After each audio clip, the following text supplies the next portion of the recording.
నమస్కారం. ఒక ఊహించుకోండి. మీ దగ్గర 10 లక్షల కార్డ్స్ ఉన్న డెక్ ఉంది. అందులోంచి ఒకే ఒక ఏస్ ఆఫ్‌ని వెతకాలి. మామూలు కంప్యూటర్ అయితే ఏం చేస్తుంది? ఒక్కో కార్డును వరుసగా చెక్ చేస్తుంది. దీనికి చాలా సమయం పడుతుంది. కానీ క్వాంటం కంప్యూటర్ ఉంటే? అక్కడే మనకు గ్రోవర్స్ అల్గారిథం వస్తుంది. గ్రోవర్స్ అల్గారిథం కేవలం వేగంగా వెతకడమే కాదు, ఇది ఒక మ్యాజిక్ లాంటిది. దీన్ని యాంప్లిట్యూడ్ యాంప్లిఫికేషన్ అంటారు. ఇక్కడ ప్రతి సమాధానం ఒక తరంగం లాంటిది.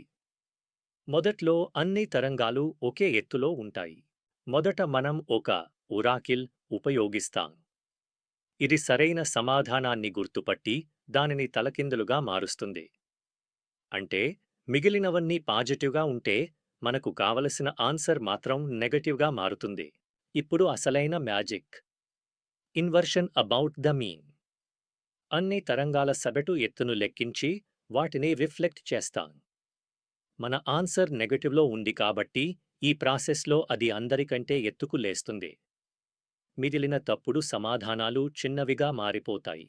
దీనివల్ల సరైన ఆన్సర్ దొరికే అవకాశం బాగా పెరుగుతుంది. దీన్ని మనం కేవలం స్క్వేర్ రూట్ n సార్లు చేస్తే చాలు, సమాధానం దొరుకుతుంది. ఉదాహరణకు, ఒక 4 ఐటమ్స్ ఉన్న డేటాబేస్ తీసుకోండి. మామూలు కంప్యూటర్ 3 లేదా 4 సార్లు చెక్ చేయాలి. కానీ గ్రోవర్స్ అల్గారిథం కేవలం ఒక్క స్టెప్లోనే ఆన్సర్ని పట్టేస్తుంది. ఒకవేళ 1 ట్రిలియన్ ఐటమ్స్ ఉన్న క్లాసికల్ కంప్యూటర్ 500 బిలియన్ సార్లు వెతకాలి, కానీ క్వాంటం కంప్యూటర్ కేవలం 10 లక్షల సార్లలోనే పని పూర్తి చేస్తుంది. ఇది కేవలం డేటా వెతకడానికే కాదు, పాస్వర్డ్స్ క్రాక్ చేయడానికి, కొత్త మందుల తయారీకి మరియు క్లిష్టమైన సమస్యలను పరిష్కరించడానికి ఉపయోగపడుతుంది. క్వాంటం ప్రపంచం చాలా అద్భుతమైనది.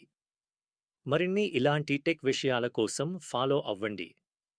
నెక్స్ట్ వీడియోలో కలుద్దాం.